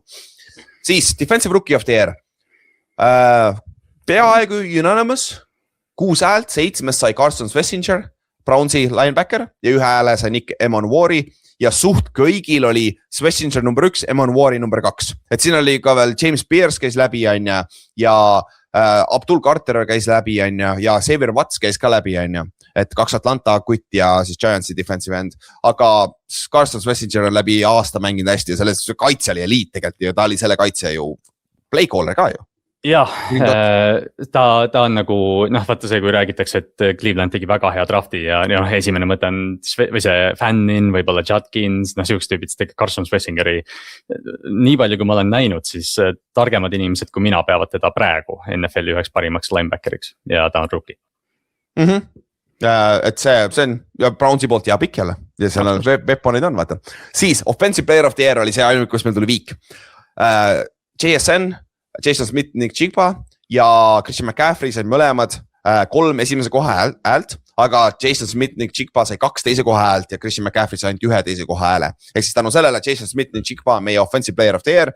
Ehk siis kõige parem mitte quarterback on see award tavaliselt. Jah, mis päris elus võib minna QB-le, aga jah, Jackson ka, mõlemad olid head valikud tegelikult, ma ütleksin, et ja Puka Nakua ka võib-olla ära mainida, aga meil ei olnudki kedagi kolmandat, kõigil oli see kolmik ju. Ja Puka saigi 1 hääle, jah, need 3 ja oligi, et me kõik valisime 3 nime selles mõttes, aga need olidki ainsad 3 nime, mis me 7 valisime.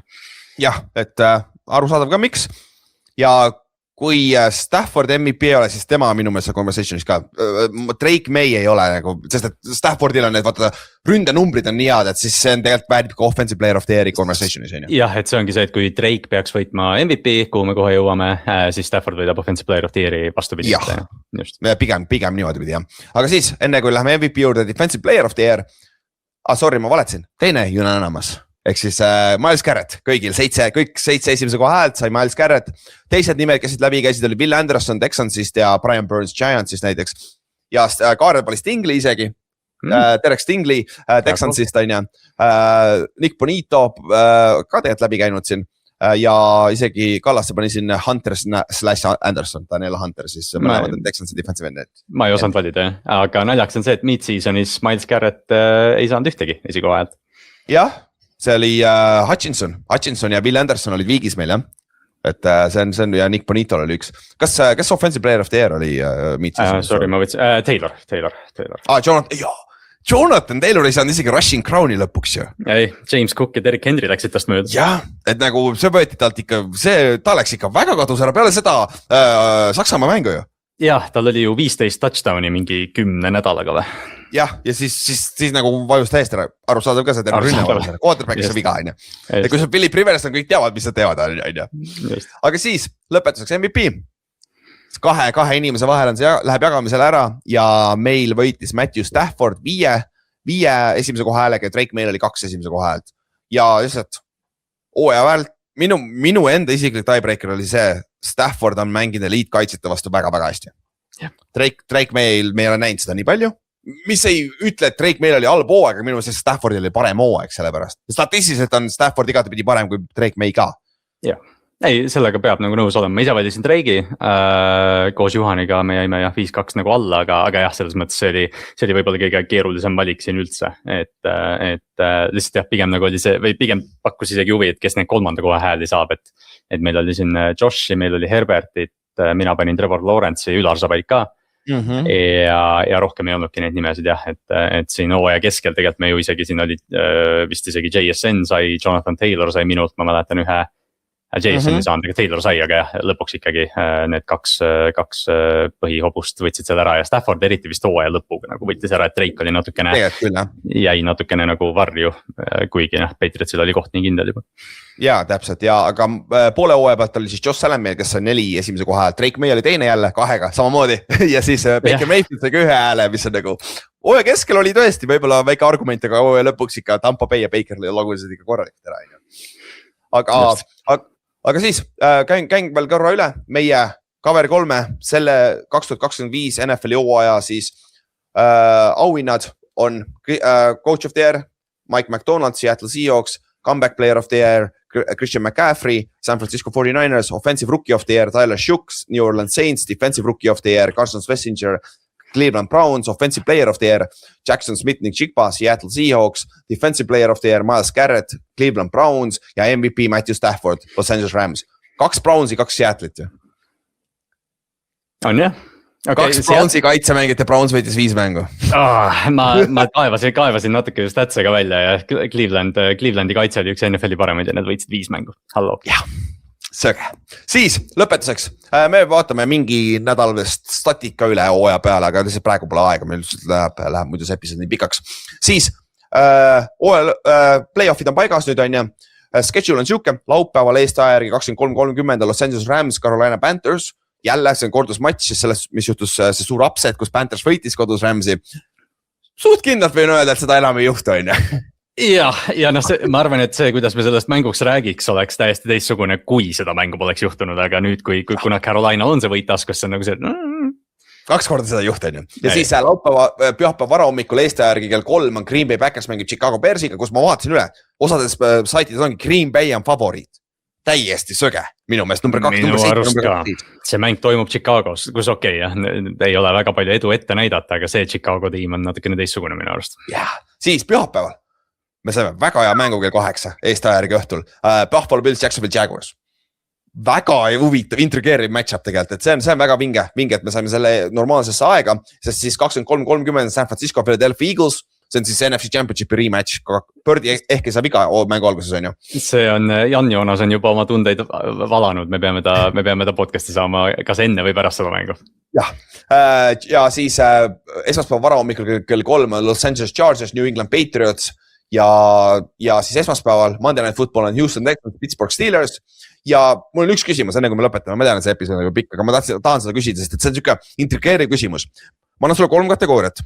Meeskond, kes suudab võita play-offi mängu, meeskond, kes one and done ja kes on tegelikult, kes suudavad Superbowli runile minna. Alustame sellest, kes on one and done. Carolina Panthers, jah. Match-up arvestades ma ei usu Chargersisse ka väga ja sa pead New Englandisse minema, New England on väga raske koht, kus mängida. Ja see Texans Steelers on raske ennustada, aga ma arvan Steelers on one and done. Ma paneks Steelersi sinna, et nad suudavad võita, aga jah, ma saan aru, et need 3 meeskond. Ma tahaks Houstonist ja Pittsburghist ühe panna, vaata, aga nagu jah. Kumbki neist on jah, et see on tõsi. Aga nüüd teistpidi, meeskonnad praegu, kes suudavad võita 3 mängu või 3 või 4 mängu järjest, et Superbowli võita. Kui palju meil neid meeskond üldse on? Minu meelest on Seattle obvious, on ju? Denver. On või? Okei. Mina ei paneks Denverit sinna. Neil on jällegi, ma ei tea, kas selle peale tasub mängida, aga see on jõhker koduväljaku eelis one seedina. Jah, tõsi. Et see on ainus, kui nad oleks 5th seed, ma ei ütleks midagi. Aga see on samamoodi küsitav, on ju. Aga milles me kindlasti kokku saame leppida on Seattle, on ju. Seattle on raudselt tiimis, jah, raudselt. Rams on või? Ja ma näen Ramsi pretendendina. Jah, või contenderina siis? Jah, contenderina. Aga kes veel? Nagu reaalselt, kes veel? Kes on siuke, kelle nagu, Eaglesit ma ei üllasta, minu meelest Eagles on nagu sarnane Denveriga. Ma tahtsin öelda Eagles just, sest ma ei suuda neist loobuda selles mõttes, et nad on eelmine aasta ütleb sama lugu, või mitte eelmine aasta, vaid aastad enne seda. Hurts peab alla 200 jaardi viskamisel võidavad. Ja täpselt jah, kui nad kontrollivad mängu teistmoodi kui läbi õhu, et Eagles... Kas Patriotsil pole piisavalt kogemust, aga neil on tegelikult olemas, aga kas Vrabel kohe esimene mõlemad number 2 seedid, Patriots, Bears, minu meelest on samas paadis. Jah, Jacksonville'i ma ei usu, kuigi väga lahe oleks. Ja Billsi teekond on võib-olla kõige keerulisem. Jah, minu meelest ka, et tegelikult mis on nagu jabur, meil on põhimõtteliselt 2 meeskonda, kelles me oleme kindlad, Rams ja Seahawks. Ja vaata, see oli ju paar aastat tagasi, kui oli Rams Niners NFC Championship, mis oli see, et see mäng on Super Bowl, vaata. See oli see Bengalsi Super Bowli aasta, ja et Rams võitis. Aga õnneks ei olnud, sest Bengals Rams olid päris hea Super Bowl. Jah, see oli hea Super Bowl, aga siin võib täitsa olla see, et NFC Championship on jälle see mäng, mis jällegi seda raske nagu niimoodi öelda, aga Seahawks Rams, kui nad jõuavad sinna, tuleb see ikkagi nagu see on ikka heavyweight fight selles playoffis. Sest et Packersid, no way, nad lähevad deep play-off, see on liiga palju vigastusi, kõik see jama. Liiga palju vigastusi, muidu oleks lahe. Chicago Patriots, minu meelest number 2 seedid, sama asi nagu, ma ei usalda neid lihtsalt play-offis, vaata. Just, et kui nad see aasta deep run'i ja järgmine aasta, jah, absoluutselt, aga ma ei julgeks ennustada küll neid Superbowli praegu. jah, Pils võidab mängu, pole üllatav, Jacksonville võidab mängu, pole üllatav, aga jällegi, kas nad on contenderid, San Francisco lihtsalt kaitse ei ole piisavalt head mängu, nad võivad kaotada esimeses raundis juba päris korralik. Oleks Fred Warner ja Nick Bosa väljakul, ma arvan, Niners oleks koos nende teise kahega seal. Jah, täiesti arusaadav ja Texans, Steelers, ma ei, nagu see on see mäng, kus ma ei imestaks, kui nad võidavad. Steelers või Texans, mõlemad. Jah, just täpselt. Aga see on ka kõik, kaugele nad ei lähe, vaata. Ühtepidi nõme, et üks neist tiimidest peab kaotama, aga nagu jah, siin play-off'is peab välja sõel oma tiim, et Houston rünnak peab midagi tegema Pittsburghi vastu, sest jah. Minu play-off bracket'is, mis on praeguses, ma alles reedel räägin tegelikult, mis mul lõplikkus on. Steelers mängib kõigepealt Houstoni vastu ja siis Denveri vastu ja mõlemad mängud võidab. No fucking way, ta võidab nende kahe kaitse vastu, nagu Rodgers ei elama üle. Vaat see on see raske koht jah, et DK Metcalf ei ole nüüd nii suure efektiga, et ta Patrick Surtani ära mängib, et nad võivad esimese mängu vabalt võita, aga jah, kui nad peavad Denverisse minema. Läheb keeruliseks, aga lihtsalt see on huvitav drill sellepärast, et see näitab ära, kui lahtine see aasta on play-off'id. Kui siin kogemata kobistab, Seattle kukub välja esimeses raundis näiteks, on ju, mäng peab Ramsi vastu mängima. Ja siis nagu, kes iganes selle mängu võidab, siis see on väga suur favorit minna Superbowlile välja vaata NFC poole pealt. No see oli ju eelmine aasta, kui Ravens ja Lions pai pealt kaotasid. Et noh, sama või jah, või 2 aastat tagasi isegi, sorry. Et noh, suured pretendendid langevad kohe ära ja siis see teeb pildi lahti, aga kui sa vaatad see aasta seda play-off'i, no Jacksonville on third seed, Chicago on teine seed, noh, mitte keegi poleks sellist asja ennustanud, et Chiefs, Bengals, Ravens, siuksed tiimid välja jäävad üldse, et see igatpidi, ükskõik mis lahendus siit tuleb, ma ei näe nagu halba võitjat otseselt. Eaglesist võib-olla natuke koppe ees, Patriotsi ma ei taha lihtsalt sellepärast, et aitab küll, aga noh, tegelikult ju kõik, kujuta ette nagu igatseda quarterbacki Superbowli karikat pärast mängu hoidmas, sa mingil määral oled ju nagu uhke või noh õnnelik. Jah, aga täpsemalt me räägime, mis me arvame nendest match-up idest.